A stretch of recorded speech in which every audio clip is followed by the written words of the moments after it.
হ্যাঁ বন্ধুরা, গতকালকে শাকিব খানকে নিয়ে এফডিসিতে যে সমস্যাটা হয়েছে, একজন পাগল উন্মাদ বা একজন সন্ত্রাসী এফডিসিতে এসে শাকিব খানকে খোঁজাখুঁজি করেছে এবং ভাঙচুর করেছে, এই খবরটা আপনারা সবাই জানেন। আমিও একটা ভিডিও করেছিলাম, কিন্তু আসল ঘটনা কি সেটা নিয়ে বিস্তর আলোচনা হচ্ছে।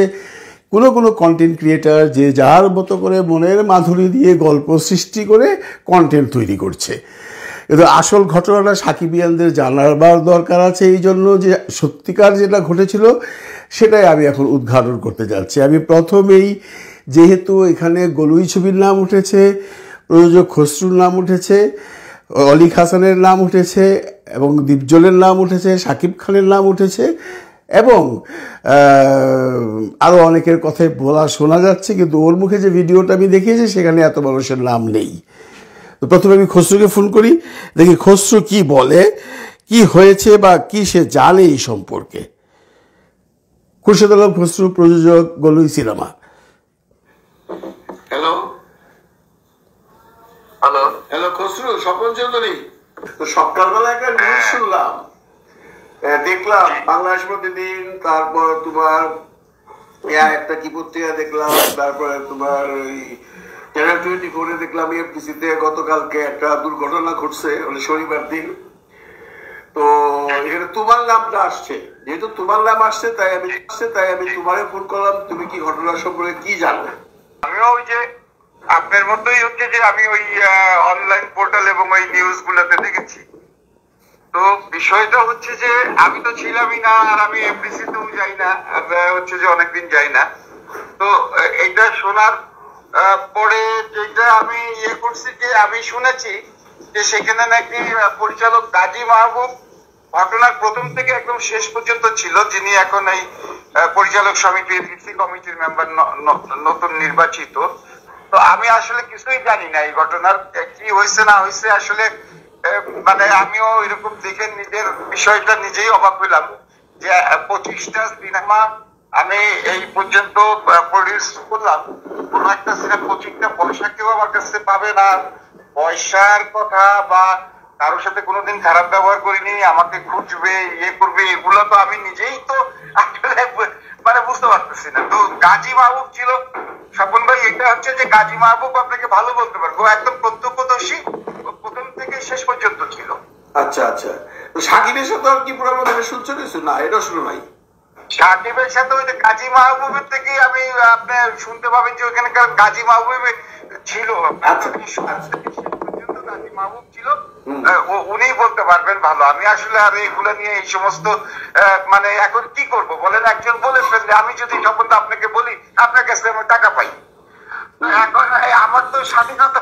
যাক, খসরুর সাথে কথা বলে যেটা বুঝলাম যে খসরু ওখানে ছিল না, খসরু কিছু জানে না এবং খসরু নামটা যে এসছে সেই ব্যাপারে সে ওয়াকিফাল নয়। সে বারবারই বলছিল যে আপনি গাজী মাহবুবের সাথে কথা বলেন, ও ওই জায়গায় ছিল, গাজী মাহবুব আপনাকে আসল খবরটা দিতে পারবে। সেই সুবাদে আমি তারপর গাজী মাহবুবকে কল করলাম এবং গাজী মাহমুদের সান্নিধ্য পেলাম। তাকে জিজ্ঞাসা করার পর সে কি বলে দেখি। আমরা প্রযোজক সমিতিতে বসা ছিলাম, সেখান থেকে আমরা প্রথম শব্দ পাই, বিকট শব্দ আর চিৎকার। সেখান থেকে আমরা বের হই এবং বের হওয়ার পর দেখতেছি গ্লাস ভাঙতেছে এবং নিচের থেকে ভাঙতে ভাঙতে সে দোতলা পর্যন্ত উঠছে।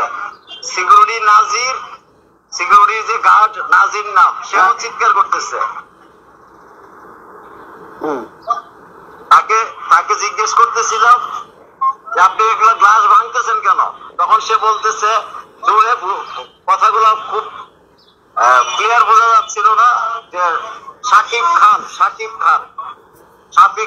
খানরে আমি মারবো, শাকিব খানরে ধরবো, শাকিব খানরে খুঁজছি। তো আমরা এইটুকু শুনছি, তারপরে আর শব্দ শুনি না, আরো ভাঙচুর। পরে ভিতরে গেলাম, সে তাও উঠাইলো, ভয় দেখানো, বের হয়ে গেলাম। আর ওদিকটা সিকিউরিটি দারোয়ানে গেছে পুলিশকে ফোন করতে, আর 7 নম্বর ফ্লোর থেকে বের হয়েছে লোকজন, সেখান থেকে প্রিন্স নামে ডাল ডাইরেক্টর আছে, সেও কল করছে পুলিশকে, সম্ভবত 999 করছে। আর এদিক দিয়ে অলরেডি সে ভাঙতে উপরে চলে গেছে 4 তলা 5 তলায়। ওখানে সমস্ত গ্লাস ভাঙার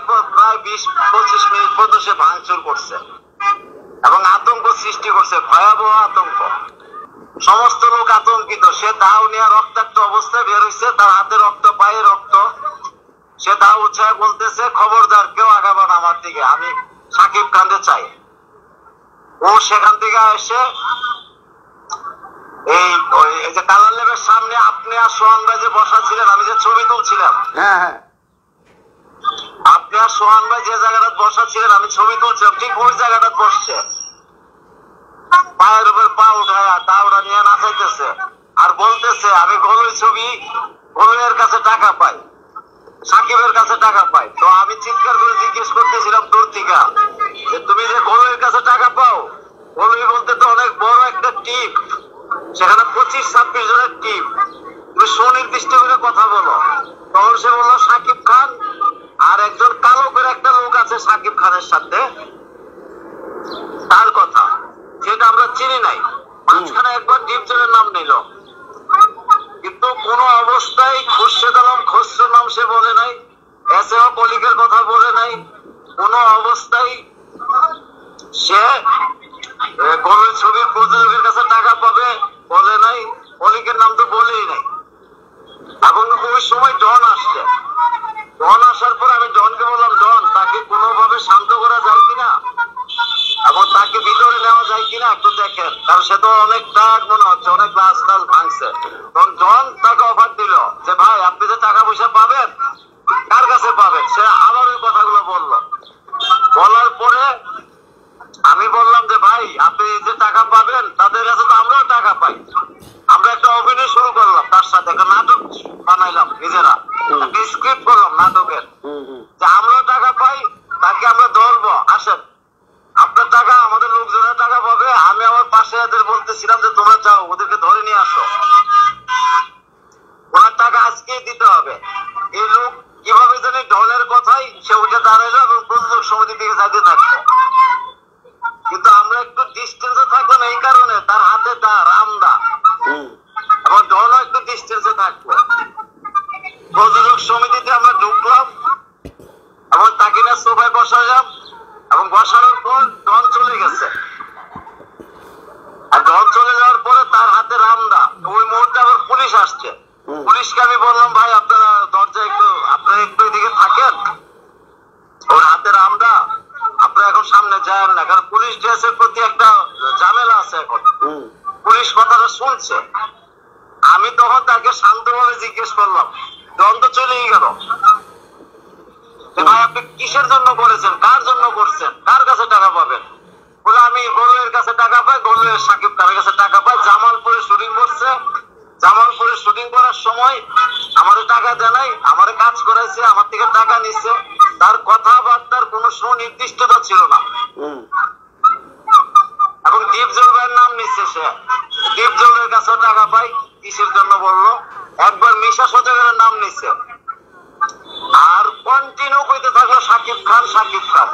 তুই বললো সে রক্তাক্ত, সে যে রক্তাক্ত মানে ওই যে গ্লাস যে ভাঙছে ওইখান থেকে আইসা এসে তার গায়ে লাগছে, তো এর জন্য সে রক্তাক্ত ছিল। গ্লাস গুলো যে, হ্যাঁ ও কিছু গ্লাসে ব্যাগ করে শরীরে পড়ছে, পা কাটছে, হাত কাটছে, পিঠ কাটছে, ঘাড় কাটছে।